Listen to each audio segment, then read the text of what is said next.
Good morning mga farmers. Welcome po ulit dito sa ating channel.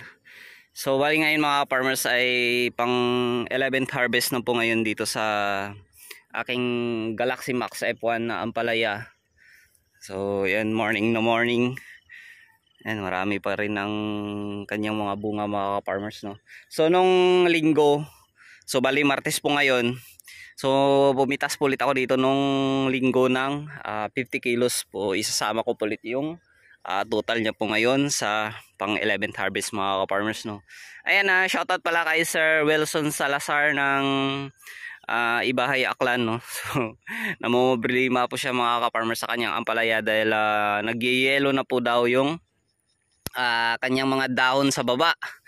So natural lang po yan, sir. Nagyeyelo kung nagkakaedad na po ang ating ampalaya. So meron din pong tendency na meron na po yung fungus. So dito sa akin, ayan, kung mapapansin nyo po, sir, talagang yellow na po or patay na po yung daon niya sa baba. So dito sa taas, okay pa siya at nagtatalbos pa rin ng bago. So alaga lang po sa fungicide, sir. Spray ka lang po ng once a week. Hindi po talaga may iwasan yung fungus. Lalo na po kung yung area natin ay dati na pong pinagtamnan natin ng ampalaya pa rin or ng ibang gulay. So dahil meron na po yan dyan kaagad na mga bakterya. So ganun talaga. So at least okay naman po yung mga bunga ng ating ampalaya, no. So hindi siya naapektuhan. At alaga rin po, mag-spray din po ng once a week ng foliar. Puro iwasan din po ng maraming baliko o maraming class B sa bunga ng ating ampalaya. Yun lang po, sir. So okay naman po siguro yung bunga ng mga ampalaya mo. Hindi naman po siguro siya So sa pala, so nagtatanong din si sir sabi niya kasi nagka-fruit cracking na daw siya. So Yara user naman po kayo, sir. Yara din naman po yung ginagamit nyo. So meron naman po kasi yung calcium boron. So yun lang po kasi yung sabi nila pag nagkakaroon ng crack fruit sa bunga niya, so kulang na po yan siya, calcium boron. So meron na po yung kasi sa Yara. So hindi ko lang po alam kasi hindi po ako user, Yara user. So yung dati ko lang po dito na ginagamit kapag nagkakaroon ng fruit cracking sa aking ampalaya ay asin. So sila Sir Jopel the Farmer din po kasi nagturo sa akin yan kung paano gamitin. So sasabihin ko din po dito. So yung timplada ko po kasi dati niyan mga ka-farmers, 16 liters na tubig ng asin ay 1 kutsara po. So imimix lang po natin yan sa abono. So twice a week, twice a month po natin yan i-apply sa ating tulungan. So i-mix lang po natin yan sa tuwing mag-aabono tayo. So yun lang po yung dating ginagawa ko. Pero dito mga ka-farmers, di ko pa na i-apply yung asin. So dati lang po kasi ako nag-apply sa dati kong mga ampalaya. Pero dito wala pa dahil wala pa rin naman akong napapansin dito na fruit cracking sa bunga ng aking mga ampalaya. So dito sa aking Galaxy Max, so okay pa rin siyang mga bunga mga farmers. So and makikinis po siya at okay naman po yung kanyang quality. Kaya wala akong ginagamit na asin dito. So at saka sa fungus, isang beses din ako dito nag-spray ng Kucide na bactericide. So copper base po yun. At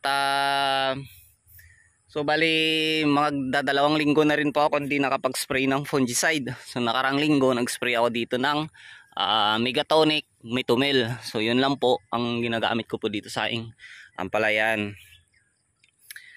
Yan mga farmers. So okay naman, pero may mga bunga din siyang may mga reject din po siya. At tulad po nito, meron ding apektado po ng fungus. Yan po mga farmers. Yan. So hindi naman ako masyadong nag-aalala dito mga farmers dahil mas lamang po yung bunga niyang magaganda. So minsan lang ako nakikita ng bunga niya nagkakaroon ng fungus. So yun lang, talagang alaga lang po talaga sa pag-spray ng fungicide. Hindi naman asin na ilang beses tayo mag-spray sa isang linggo. So okay na po yung once na yun mga ka-farmers, no? So ayan na, bali mamimitas lang po ako mga ka-farmers dahil unti-unti na rin pong sumusikat si Haring Araw. So bali update ko na lang po kayo mamaya kung mga ilang kilo po yung napitas ko ngayon sa pang 11th harvest. So hello po mga ka-farmers, bali ito na po ngayon yung total na napitas ko pang 11th harvest. So bali 11 bundle po yan na class A at saka 3 bundle po na class B. So naglalaman po kasi yan ng 12 kilos kada bundle, so 36 kilos po yung kanyang class A. Tapos 110 na class A. So class B pala ito yung tatlo. So bali plus pa po yung 50 kilos na napitas kong nakaraang araw ay 50 kilos po yun. So plus 110, so 160 kilos. Plus po 100 plus po yung 36. So nagtototal po siya ng 196 kilos po mga farmers. Lahat po yan na ngayon pong pang 11th harvest.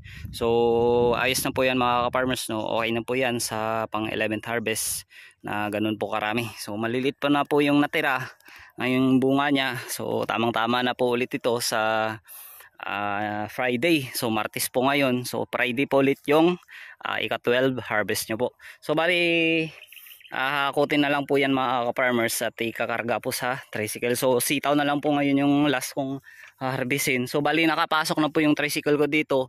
So ayun na po mga ka-farmers. So malapit po yung hahakutan namin ngayon. So ayan na po yung sitaw. So kakaunti lang po yan ngayon yung mapipitas dyan. So medyo ayan, umadjust na po yung mga bunga niya mga ka-farmers, no? Parang umunti yung bunga niya. At so nagkakaroon na po tayo ng uod dito sa aking ampalaya. So kailangan na rin natin na mag-spray po talaga ng insecticide. So dahil bumababa na po sa kanyang bunga. So kinakain na rin po ng uod yung kanyang bunga.